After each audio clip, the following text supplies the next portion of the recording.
Hi, I'm Steven. You can now watch UCF TV 24 hours a day on Bright House Digital Channel 1.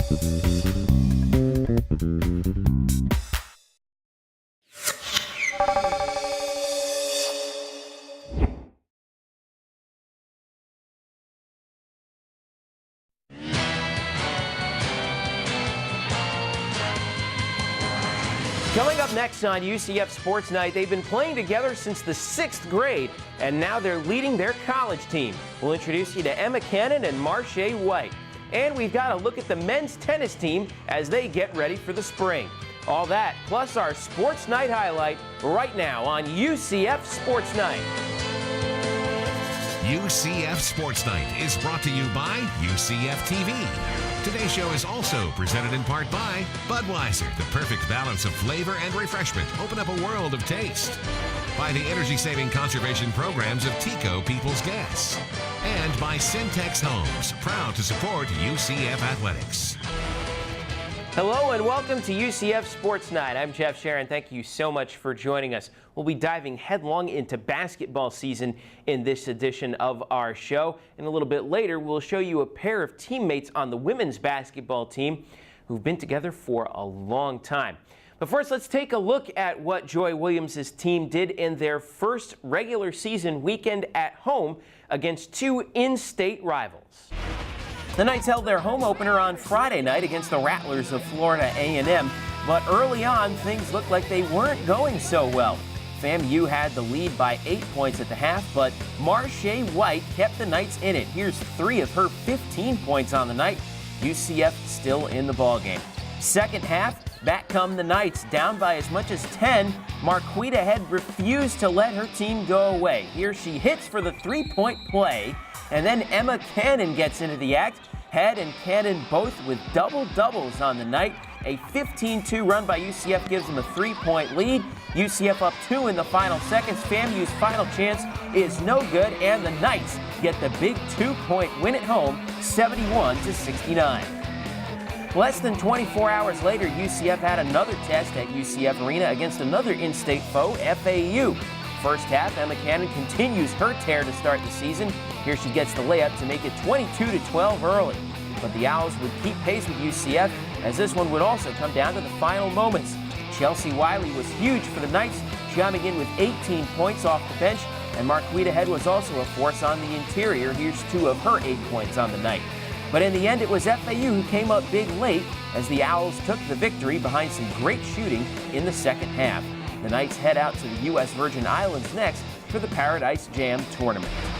The men's basketball team started week in Indiana against Valparaiso. It was a tough night for UCF as Jermaine Taylor's 18 points were not enough, and the Crusaders came out on top by a final score of 69-52.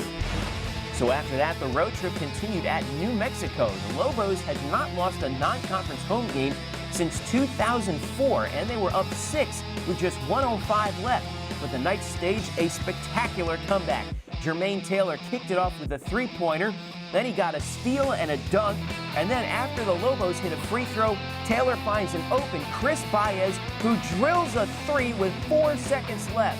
The Lobos' last-second attempt is no good, and the Knights stun New Mexico in the pit, 72-71. Baez spoke about it after the team arrived back home. We was doubted going in there, but we came out with the W. The last play of the game, it was for Jermaine, but he was unselfish and kicked it to me for the 3, so happy about that. On the road this week, the volleyball team was in Memphis for the Conference USA tournament. The Knights started the week on a high note with a first-round victory over SMU. Stephanie Cerna led UCF with 18 kills on the night, helping UCF move on to the quarterfinals. However, it was against top seed and eventual champion Tulane that the Knights would fall in the CUSA tournament.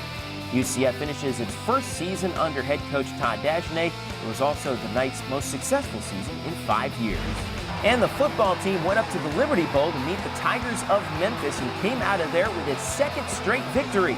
Derek Hallman had the key play, returning a fumble 26 yards for the score, and Rob Calabrese threw a pair of touchdowns, helping UCF to the big 28-21 win. All right, don't go away. Stick around. Coming up next, we're going to head back to the court and show you a pair of teammates who are not just together in college, They've been together in high school and even in middle school. Stick around, UCF Sports Night is back in a moment.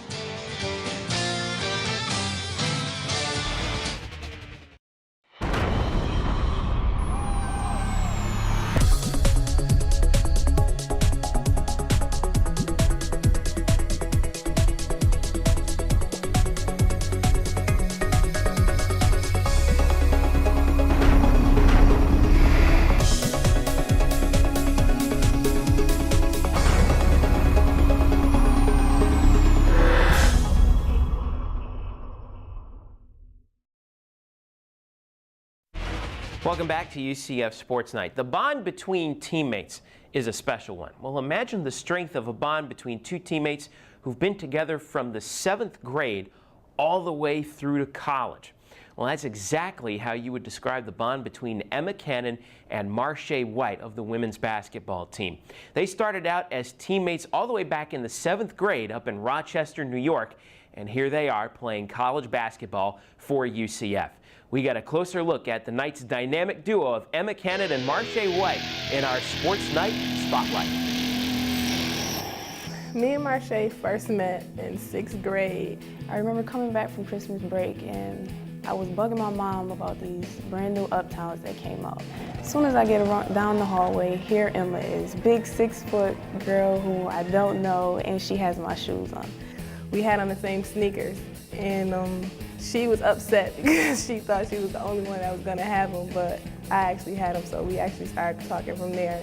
So it was meant for us to have those shoes on that day. We started actually playing basketball in the 7th grade, varsity, and it was hard because, well, Shay was always great, I guess, in basketball, but I was just a little behind everybody. Didn't know how to get up and down the court and always traveled every time I got the ball. So the girls were much older than us. You know, they had different things going on. They had cars, you know, they were just way more mature than me and her. But we were the same age, had some of the same classes together, so it was good, you know, to play at that level with somebody that you have that's your age, so you can kind of go through and learn things together. We both got recruited by majority of the schools together, and once we came here and seen that we were going to be able to play in a new arena, and we actually had our own room in the dorms, that was a big plus. So, and the weather was awesome, so that right there sold us. Emma may be one of the funniest people there is. I remember losing by 30 at the games, and we'll come in the locker room and find some kind of way to put a smile back on our faces. She just keeps us going, you know, keeps us up. She has this hard side to her that people see, but once you get to know her, she's total opposite. She's very nice, she's cool, she's sweet when she wants to be. We have great chemistry. I know when to go set the pick and roll, or she knows how to get me the ball in the post. I know what she's thinking and she knows where I'm going with it, you know, and it shows on the court. Last year was very hard. I mean, we all were freshmen just out of high school. The game is a lot. The speed is different, more physical. I mean, we had to learn a lot of things and learn fast. We learned a lot. Basically, we didn't have anybody that we could look up to. And so we had to go through every situation on our own, basically. And that year under our belt was basically a stepping stone, and we built a foundation for ourselves. So it actually helped us out a lot in getting prepared for this season. Emma and Marche have been key so far in this young season, and joining me now is their boss on the floor, Joy Williams, the head basketball coach here at UCF. Coach, thank you so much for joining us. Oh, thank you, Jeff. I appreciate it. Tell me about how big Emma and Marche have been in this early part of the season, 3 games in. Well, they've been big. Both of them are coming back with a lot of experience, and both had very good freshman campaigns last year. They learned a lot, and it's key for us for them to have success. How close are they on the floor? I mean, we know how close they are off the floor, but on the floor they seem to have a chemistry together. They do, and they play together. They grew up together. Basically, they're almost like sisters. Source, their families are very close, so they have a good chemistry on the court. They know each other's games very well, so that tends to help us in a lot of situations. Let's take a look back at the start to the season so far. You guys came off the loss at Colorado and got a huge win in a tight game on the home floor against Florida A&M. How important was it to get a win in the fashion that you did against the Rattlers? Well, it was huge because, you know, it does a lot for our confidence to come back and be able to win in a close game and know that we can. You know, Florida A&M was a very good team and came in and executed a great game plan. So it was a great feeling for us to be able to pull that out. And now when we get in that situation again, we'll have the confidence to know we can. The following day, tough back-to-back. It's never easy for any team. You guys come up short against Florida Atlantic. What did the team learn from that experience playing back-to-back games against two fairly good teams? Well, I think, you know, in postseason play, Jeff, if you know, when you get to postseason play, you play consecutive days. So we have a couple, 2 or 3 times throughout the year where we play consecutive days to get that feeling. So when we get to the end of the season, we know what it's like. But we learned a lot. You know, Florida Atlantic was another good team. Very disappointed in our effort defensively, but again, a lot of lessons that we can learn to help us get better and get ready for Conference USA. That's kind of my next question. What were some of the what was the most positive thing that you took out of this 2-game stretch? Well, I think rebounding was a huge, huge plus for us. We've out-rebounded our opponent now in all 3 contests, so that's a huge point for us, and then offensive rebounds is big. So now we just got to work on putting those back in and finishing. All right, so now you guys pack your bags and head out to the U.S. Virgin Islands to play in the tournament out there. You guys have a tough slate in that schedule. Tell us what's coming up in this tournament. Very tough. We start out with Baylor on Thanksgiving Day, and then we have Wisconsin on day 2 on Friday, and then Villanova on Thursday. All 3 teams, very different styles. As we all know, Baylor, national champions only a few years ago, so they're going to be very tough. They're 3-0 right now, and we've got a tough task on our hands there, but a lot of fun. Again, all these games should prepare us for a great Conference USA season, and that's what we're looking forward to. Last question for you. What do you hope to see out of your team this coming weekend? Well, improvement. I expect for my team to compete very hard from start to finish and improve, especially defensively. And I always say that if we can play defense like we're supposed to, we can be in any game we play. So that's what we're looking for. All right, have a safe trip. Thank you. Head coach Joy Williams, UCF women's basketball team. Coming up next here on UCF Sports Night, it's our Sports Night highlight a little bit later on. Stick around. We're back in a moment.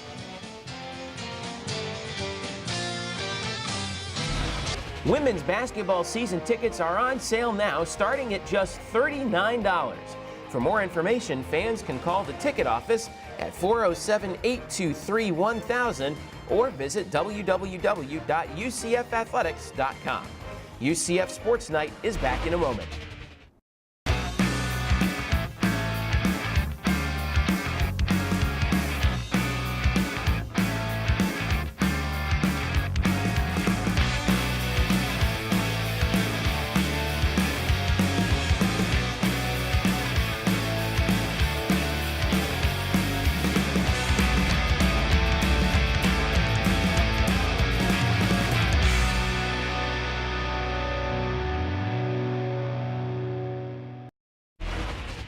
Well, as the fall winds down here on UCF Sports Night, we got our chance to review some of the action from the fall, including some of the teams that were in action, including the tennis teams. And joining me now is Bobby Cashman, the head coach of the men's tennis team here at UCF. Coach, thank you so much for taking some time for us. Thanks, Jeff, for having me. I appreciate it. Tell me about this fall season. Give us your evaluation. Are you guys where you want to be right now? I think we are. I really do. I think you get better in the spring. I think the fall you work out some kinks. I thought they competed very well in the end, and I think their records show. I think we got better this fall. We worked extremely hard, and it's coming together. Some of the younger guys, as you know, as freshmen, takes time with the workouts and just the adjustment of the different level of tennis that's in college versus juniors. So I'm happy, but obviously as a coach, you want to do more and always get better. Absolutely. Tell me which players have been the key to that start? One, the sophomore Claudio Romano. Obviously, he's beat 2 ranked players nationally. He lost 1 time, but he's improved so much, and he had a great summer. He played some futures in Venezuela. He's lost some weight. He's fitter. I think Blaze as well, the other sophomore from Pensacola, has had a really nice run as far as him getting back to where he needs to be. He had an ankle injury last year, so those 2 really stand out in my mind as far as doing a great job in the fall and consistent effort. We saw you guys at the end of the fall semester playing in the UCF Invitational. You guys came up with some big wins there. So what are your expectations for the spring semester coming up? That was kind of already pre-planned, as we discussed earlier. The goal is to make the NCAA tournament and be top 45. That was our original goal when we met in the first of the year around Labor Day, and that still holds true, and I think our schedule will allow that if we continue to play well. So LSU, we played well. It showed, but the work was put in prior to that, and I'm proud for the guys, and I think winning breeds confidence. Tell me about that spring schedule. Who do you have coming into town? We have Miami, obviously, right. South Florida. We have New Mexico State. We have quite a good schedule. And we have to go to Tulsa, who's 10 or 11 in the country, to open up. Then we have Florida and Auburn, so we'll have plenty of opportunity to do well against those opponents. Good stuff, and a good slate coming up. So what do you guys work on now over the break, as they don't come back until after January 1st? Sure. The strength and conditioning coach gives them a workout, and then we make them write down what they're going to work out as far as tennis, and we go over that before they leave, and who they're going to work out with and how many days to maintain what they've gained over the fall, because it's such a short time before they have to compete, and they have to come back and report January 3rd. So obviously we don't want to lose what we've gained. So it's down to 8 hours, but we're pretty on them about practicing and continuing with the good fortunes that they've done all fall to get to where they're at right now. And the work doesn't stop as you guys get ready for the spring semester. Head coach Bobby Cashman of the UCF men's tennis team, thank you so much for joining us. Jeff. Appreciate it. Stick around. Coming up next here on UCF Sports Night, you've been waiting for it for a while. It's our Sports Night highlights. Stick around. UCF Sports Night is back in a moment. Fans Night Vision, the official monthly publication of UCF Athletics, is available now. You can pick up a copy at several locations on campus, or to subscribe, call 888-877-4373, extension 121. UCF Sports Night is back in a moment.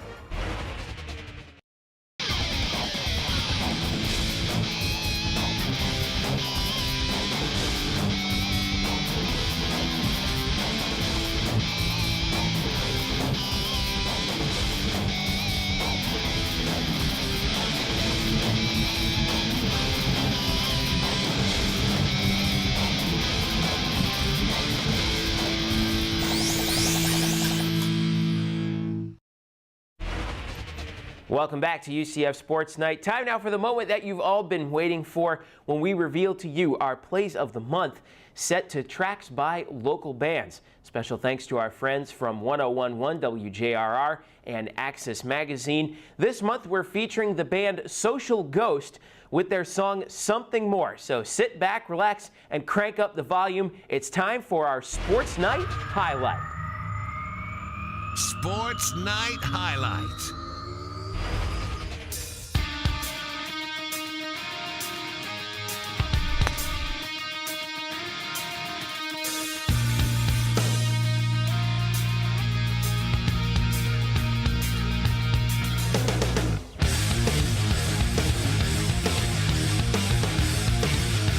Sosa, head fake on a three, now takes another three. Got it, Isaac Sosa.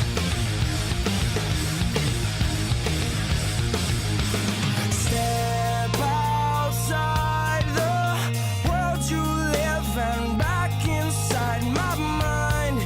Well, you'll find that what I've become is not who I wanted to be. Rescue me from out of the rain that's pouring down on me. I can feel that I'm slipping away. I hear you say. So pitch it to Brent Harvey. He'll get across the 10, outside 15, breaks the target for 20, 25, feet to the 30, and muscles his way across the 35-yard line. He'll drop, he'll look, he'll pump, he'll backpedal. Miller's chasing. Miller will get him and sack him at the 25-yard line. I've seen that look before and it makes me want to cry. I'm looking for something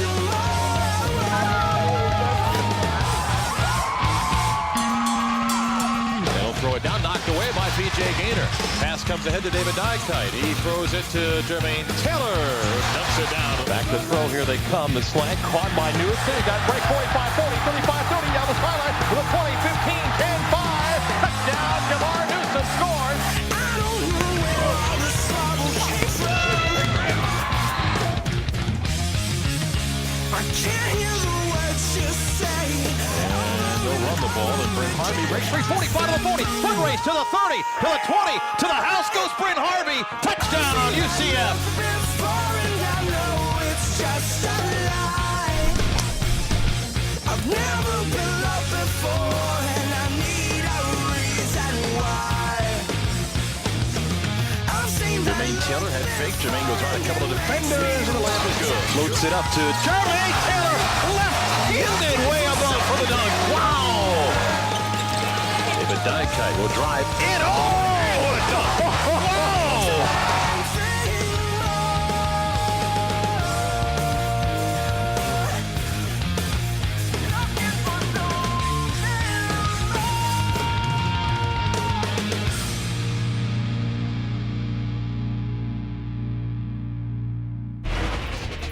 We've got a big week of basketball at UCF as the fall winds down and we head toward winter break on campus.